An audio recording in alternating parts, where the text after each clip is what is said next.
nuoret Suomen soturit. Heitä johti lapsen kasvoiset nuo vänrikit. Moni kulki silloin elämässään viime retkensä, päätä kohden vakaana kuin aavistaisi hetkensä. Tietyömiehet kysyivät, et mikä matkan pää. Ahkuhan päästään perille, se silloin selviää. Isäntänsä jätti heille vielä porsaslaatikon. Lisäsivot tässä leivän päällä särvintä vielkoon.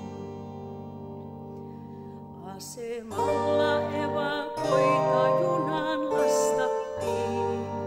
Virkamiesten kysymyksiin tarkkaan vastattiin.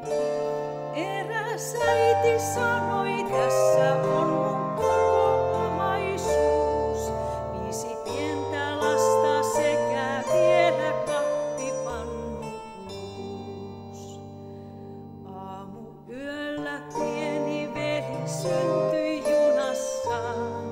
Se oli rykkyinen ja vielä silmät ummessaan.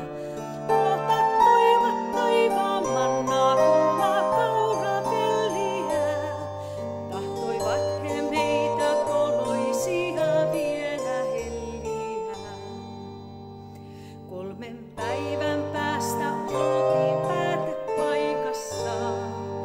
Karjalainen kansa seisoi huutokaupassa. Isännät kun evakoita sinne kyytiin jättivät. 5 lasta sekä äidin sinne tielle jättivät. Mekin